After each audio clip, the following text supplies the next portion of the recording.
Bismillahirrahmanirrahim. Assalamualaikum warahmatullahi wabarakatuh. Hari ini saya pengen ngajak teman-teman semuanya merenungkan kisah cintanya putri Rasulullah SAW yang bernama Zainab bintu Rasulillah.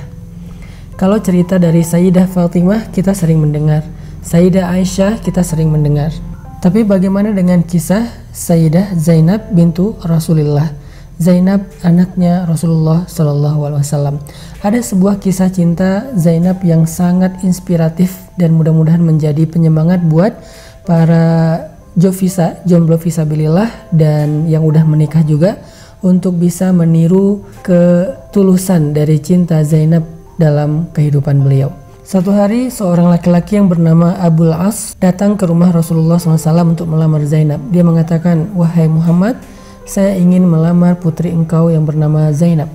Kemudian Nabi mengatakan, "Saya tidak akan menikahkan dia sebelum saya bertanya pendapatnya." Lalu Nabi bertanya pendapat Zainab, "Wahai Zainab, engkau kenal Abul As?" Zainab kemudian diam. "Dia melamar engkau, wahai Zainab. Apa pendapatmu? Jika engkau setuju, maka aku akan nikahkan engkau dengan Abul As." Waktu itu Nabi belum mendapatkan wahyu, artinya belum menjadi Nabi. Zainab setuju dengan lamaran Abul As, maka menikahlah Zainab dengan Abul As. Selang beberapa lama kemudian Rasulullah SAW mendapatkan wahyu dan dilantik oleh Allah sebagai Nabi. Dan sejak Nabi berdakwah tentang Islam kepada keluarganya, Zainab termasuk di antara yang pertama-tama masuk Islam dari kalangan keluarga Nabi. Ada Khadijah, ada Zainab, ada Ali bin Abi Thalib dan seterusnya. Setelah Zainab masuk Islam, Zainab pulang ke rumahnya mengatakan kepada suaminya, "Wahai Abul As, apa pendapatmu tentang ayah saya?" Kata Abul As, "Ayahmu adalah orang yang paling jujur, orang yang sangat terpercaya." Lalu Zainab mengatakan, "Wahai Abul As, sesungguhnya ayah saya adalah Nabi. Dia mengajarkan kebenaran tentang agama, bahwa tidak ada Tuhan selain Allah dan dia adalah utusan Allah." Abul As kaget. "Apa yang kau katakan, wahai Zainab?" "Wahai Abul As, apa yang disampaikan ayah saya adalah kebenaran, dan saya pun telah meyakini kebenaran itu bersama ibu saya Khadijah. Jika engkau berkenan, marilah ikut dengan saya. Kita sama-sama belajar tentang kebenaran ini untuk mengikuti Rasulullah SAW."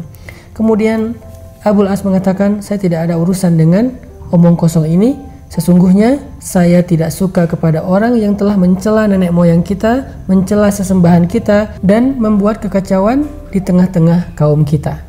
Akhirnya Abul As membiarkan Zainab dengan agamanya, sedangkan Abul As sendiri tidak mau memeluk Islam. Zainab terus berusaha untuk memahamkan suaminya tentang kebenaran Islam, walaupun Allah mentakdirkan belum memberinya hidayah. Sampai akhirnya turunlah perintah kepada Nabi untuk berhijrah.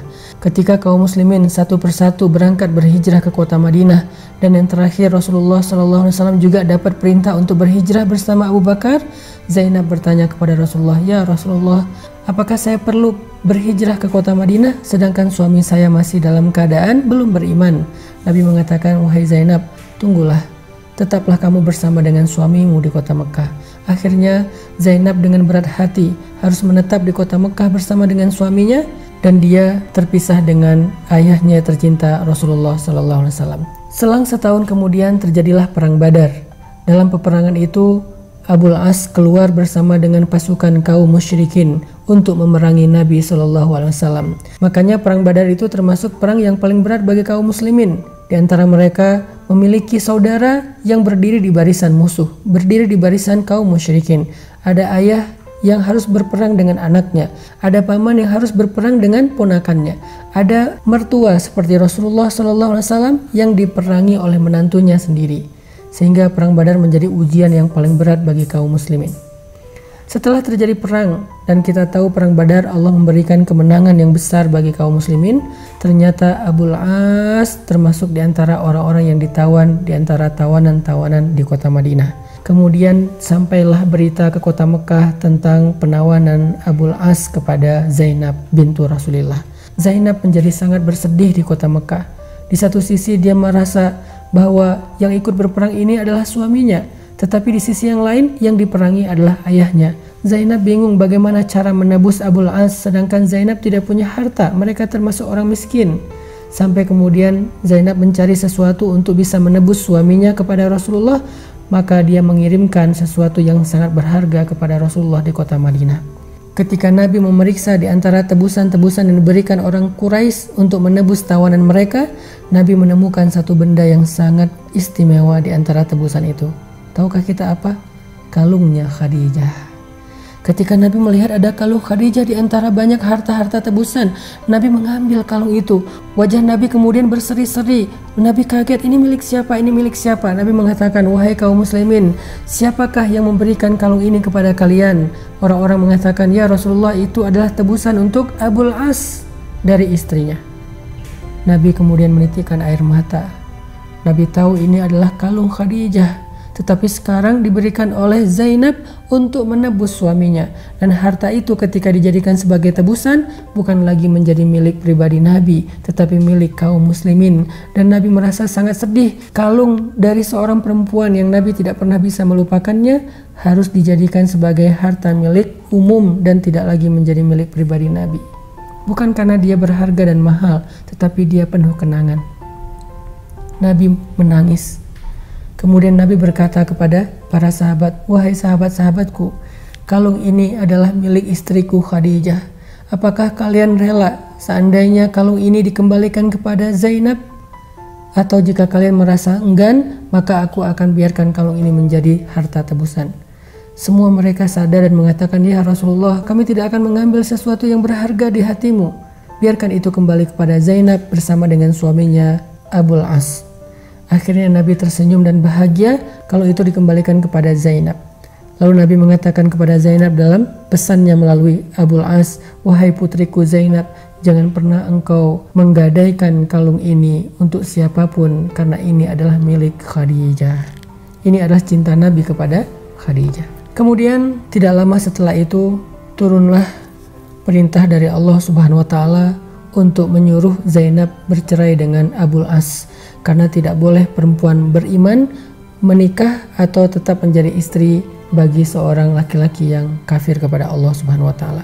Akhirnya Zainab pun untuk terakhir kalinya membujuk Abul As, wahai Abul As, suamiku tercinta, maukah engkau ikut bersamaku ke kota Madinah dan beriman kepada Rasulullah sehingga kita tidak perlu bercerai, kita tetap menjadi keluarga yang utuh? Abul As mengatakan, la, tidak, saya tidak akan mau beriman kepada Muhammad. Akhirnya dengan terpaksa dan sedih hati Zainab berhijrah ke kota Madinah dalam keadaan menjadi jandanya Abul As. Sampai di kota Madinah, Zainab dilamar oleh banyak laki-laki selama 6 tahun berturut-turut. Satu persatu datang ke rumah Nabi melamar Zainab karena mereka tahu keistimewaan dari putri Rasulullah. Semua mereka ingin menjadi menantunya Rasul, tetapi semua lamaran itu ditolak oleh Zainab. Kenapa? Zainab belum bisa melupakan Abul As. Zainab masih berharap suatu saat Abul As akan datang untuk merujuknya dan masuk Islam. Sampai suatu hari Abul As bersama rombongannya berangkat ke Syam untuk berdagang. Pulang dari perdagangan terjadi peperangan antara Abul As dengan kaum muslimin di dekat kota Madinah. Peperangan kecil, tetapi waktu itu Abul As kalah dan dia lari ke kota Madinah mencari perlindungan kepada Zainab. Dia bertanya ke setiap orang, di manakah rumah Zainab? Ketika dia menemukan rumah Zainab, di waktu subuh dia datang mengetuk pintu rumah Zainab. Ketika Zainab membuka pintu rumahnya, dia melihat Abul As, mantan suaminya, ada di depan pintu rumahnya. Sehingga Zainab penasaran dan bertanya, wahai Abul As, apakah engkau ingin masuk Islam dan ingin merujuk aku? Kata Abul As, tidak wahai Zainab, aku meminta perlindungan kepadamu seandainya engkau masih menganggapku sepupu dan ayah dari anak-anakmu. Kemudian Zainab berangkat ke masjid untuk sholat subuh. Lalu selesai sholat subuh, Zainab berdiri dan mengatakan, wahai Rasulullah, wahai kaum muslimin, aku meminta perlindungan untuk Abul As. Nabi kemudian datang ke rumah Zainab, bertemu dengan Abul As, mengatakan, wahai Abul As, aku akan kembalikan kepadamu hartamu dan engkau adalah orang yang bebas. Ketika Abul As dibebaskan oleh Nabi SAW, barulah Abul As merasa tenang. Kemudian dia kembali ke Mekah. Setelah selesai urusannya di kota Mekah, dia kembali ke Madinah dan dia mengatakan, Asyhadu an la ilaha illallah wa anna Muhammadan Rasulullah.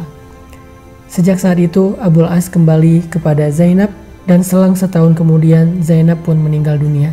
Saat Zainab meninggal dunia, Abul As menjadi orang yang paling keras menangisnya, seperti seorang anak kecil yang ditinggalkan ibunya, menangis sekencang-kencangnya. Abul As mengatakan, "Ya Rasulullah, tidak ada gunanya dunia ini tanpa Zainab." Selang setahun kemudian setelah Zainab wafat, Abul As juga wafat dalam keadaan menunggu hari pertemuan dengan Zainab.